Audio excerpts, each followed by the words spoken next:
किसी राज्य में एक प्रतापी राजा हुआ करता था।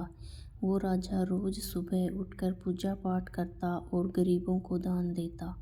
अपने इस उदार व्यवहार और दया की भावना की वजह से राजा पूरी जनता में बहुत लोकप्रिय हो गया था।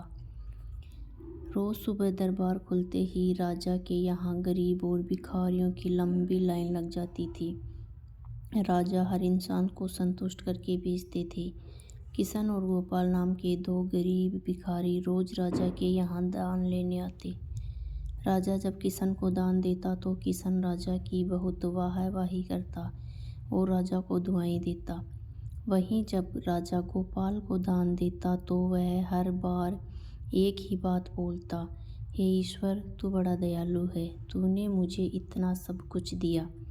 राजा को उसकी बात थोड़ी बुरी लगती। राजा सोचता कि दान मैं देता हूँ और ये गुणगान उस ईश्वर का करता है। एक दिन राजकुमारी का जन्मदिन था। उस दिन राजा ने दिल खोल कर दान दिया। अब जब किशन और गोपाल का नंबर आया तो राजा ने पहले किशन को दान दिया और किशन राजा के गुणगान करने लगा।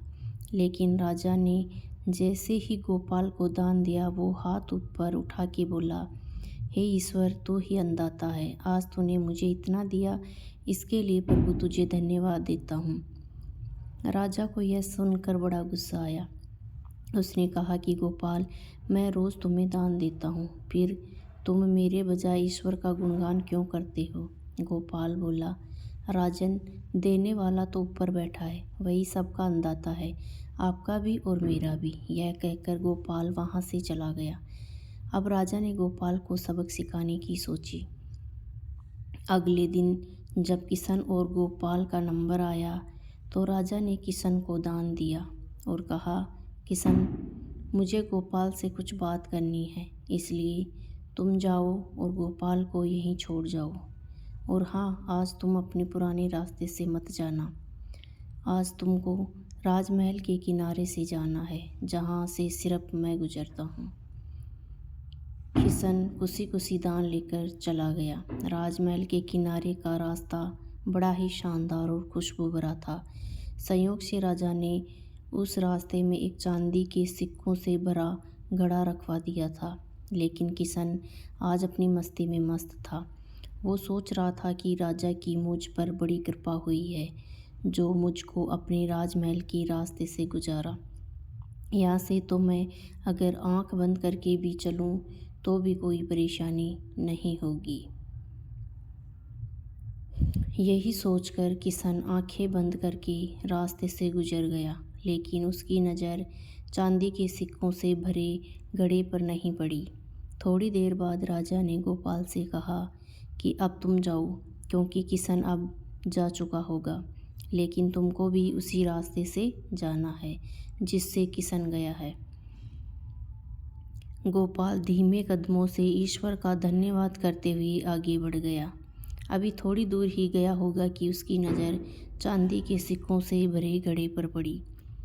गोपाल घड़ा पाकर बड़ा खुश हुआ। उसने सोचा, ईश्वर, तेरी मुझ पर बड़ी अनुकंपा है, तूने मुझे इतना धन दिया। और वो घड़ा लेकर घर चला गया। अगले दिन फिर से जब गोपाल और किशन का नंबर आया तो राजा को लगा कि किशन घड़ा ले जा चुका होगा, इसलिए उसने किशन से पूछा, क्यों किशन, कल का रास्ता कैसा रहा? राह में कुछ मिला या नहीं? किशन ने कहा, महाराज, रास्ता इतना सुंदर था कि मैं तो आंखें बंद करके घर चला गया, लेकिन कुछ मिला तो नहीं। फिर राजा ने गोपाल से पूछा तो उसने बताया कि राजा, कल मुझे चांदी के सिक्कों से भरा एक घड़ा मिला। ईश्वर ने मुझ पे बड़ी कृपा की।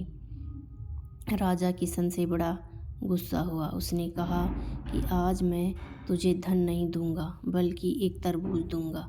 किशन बेचारा परेशान तो था, लेकिन कहता भी तो क्या, चुपचाप तरबूज लेकर चल पड़ा। उधर राजा ने गोपाल को रोजाना की तरह कुछ धन दान में दिया। किशन ने सोचा कि इस तरबूज का मैं क्या करूँगा, और यही सोचकर वो अपना तरबूज एक फल वाले को बेच गया। अब जब गोपाल रास्ते से गुजरा उसने सोचा कि घर कुछ खाने को तो है नहीं, क्यों ना बच्चों के लिए एक तरबूज ले लिया जाए। तो गोपाल फल बेचने वाले से वही तरबूज खरीद लाया जिसे किशन बेच गया था। अब जैसे ही घर आकर गोपाल ने उस तरबूज को काटा तो देखा उसके अंदर सोने के सिक्के भरे हुए थे।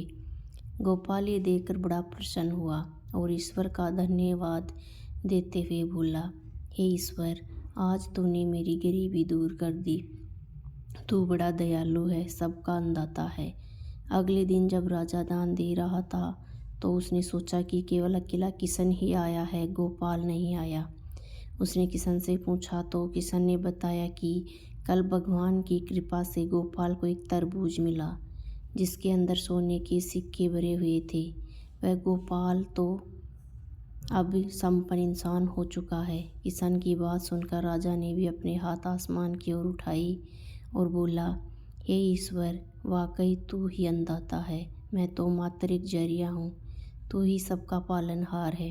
राजा को अब सारी बात समझ आ चुकी थी। दोस्तों, कैसी लगी आपको हमारी ये प्रेरक कहानी? अपने विचार ज़रूर व्यक्त करें। नीचे कमेंट बॉक्स में जाएं और अपने विचार हमें लिखकर ज़रूर भेजें। धन्यवाद।